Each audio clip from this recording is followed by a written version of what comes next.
Bonjour tous.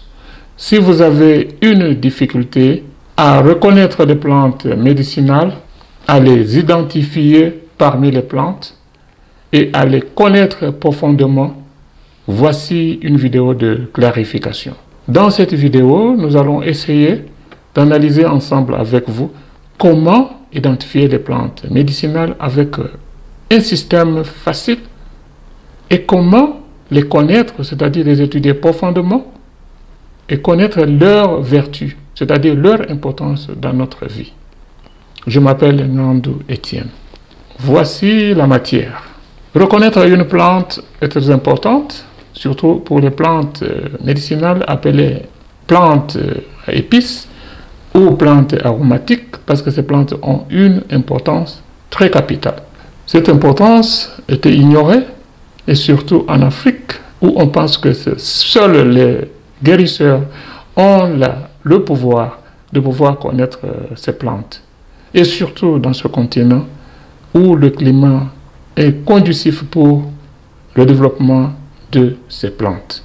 À partir du moment que nous avons connu la crise à Covid en 2021-2022, le monde a pris conscience. Le monde a compris que la nature a des solutions à nos problèmes de santé et de nutrition.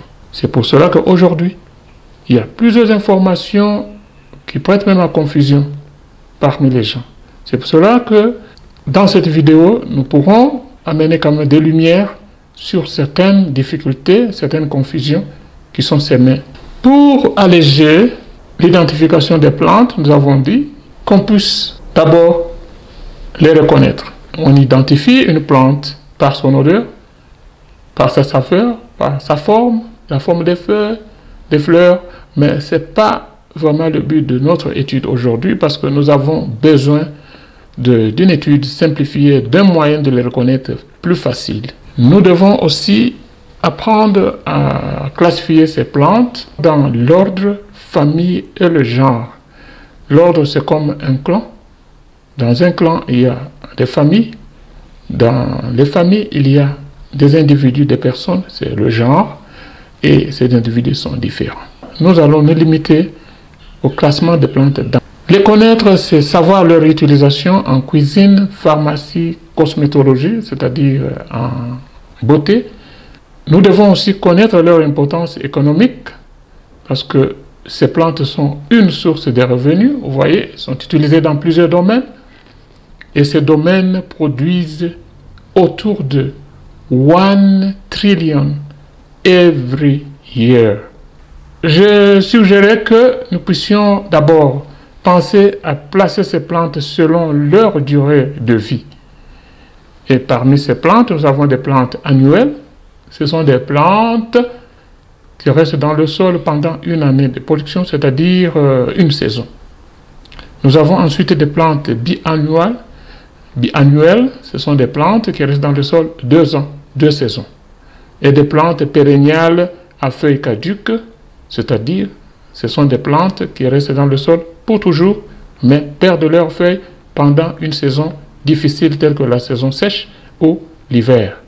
Et nous avons des plantes pérenniales, c'est-à-dire des plantes qui restent dans le sol pour toujours, qui ne perdent pas de feuilles.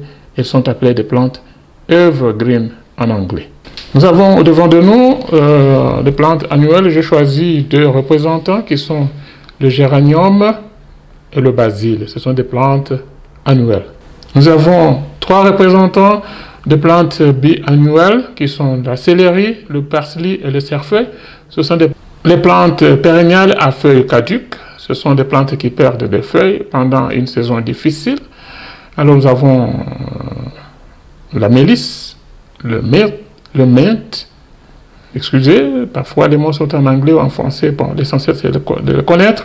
Vous voyez, ils ont des feuilles qui sont identiques presque, et nous avons le fenouil qui est un peu différent, et la camomille qui a une couleur jaune mélangée à la couleur blanche des fleurs.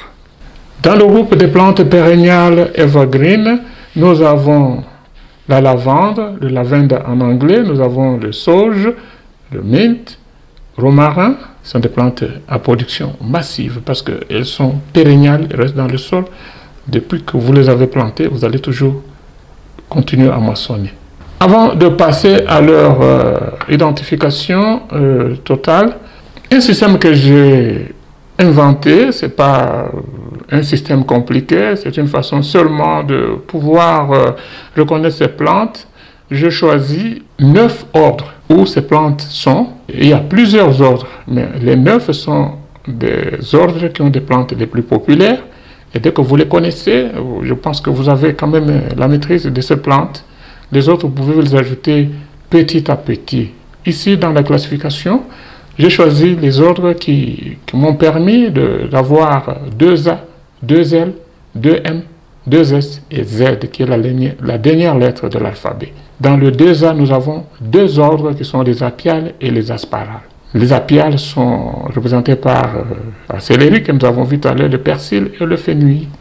Ce sont ces plantes, on utilise les feuilles et les tiges. Ces plantes ont plusieurs vertus.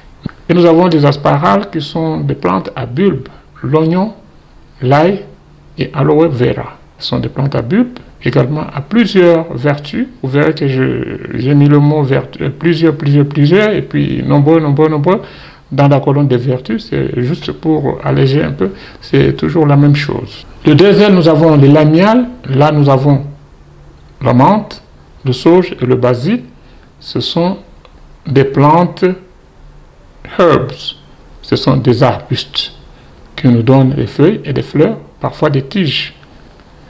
Et nous avons les laurales, ce sont des grands arbres, avocatiers, laurier et la cannelle. Ce sont des plantes très populaires, surtout la cannelle, et une plante à épices.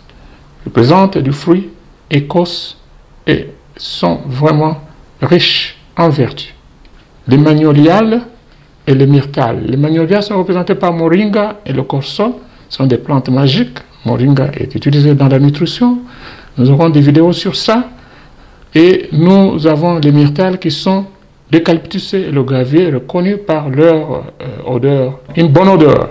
Les sapindales et solanales. Les sapindales sont représentés par le citron, orange et mandarine. Ce sont des citrus, comme on les appelle en anglais, représentent des fruits et des feuilles.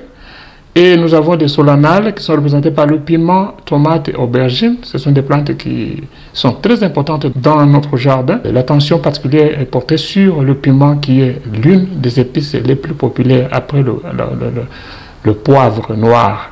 Le dernier ordre, c'est l'ordre des zingibérales qui est représenté par le gingembre et le turmeric, qui sont des épices bien connues, très populaires. Ce sont des plantes à rhizome. À part cette classification que nous avons vue de 9 ordres, 2 autres ordres très importants, c'est-à-dire l'ordre de pipérales, où appartient le poivre noir. Le poivre noir est l'épice la plus vendue. Voici donc la classification d'une manière générale. Nous allons toujours y revenir pour que vous puissiez avoir cette classification calquée dans votre mémoire.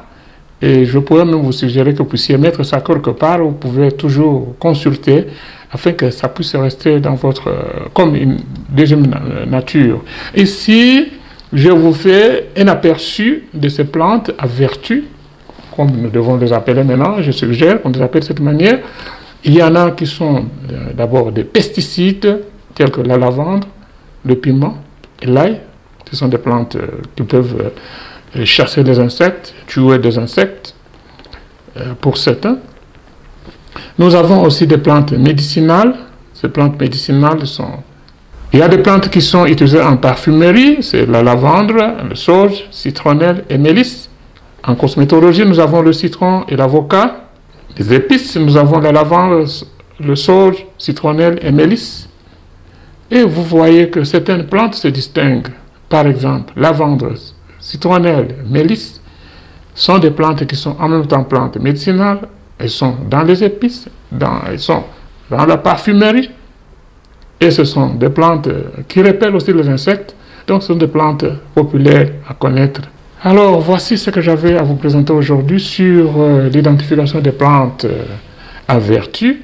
Si ce contenu vous a plu, s'il vous plaît, je vous demande d'aimer et de partager aux autres afin que nous puissions être aidés à éditer d'autres vidéos du genre. Merci, au revoir.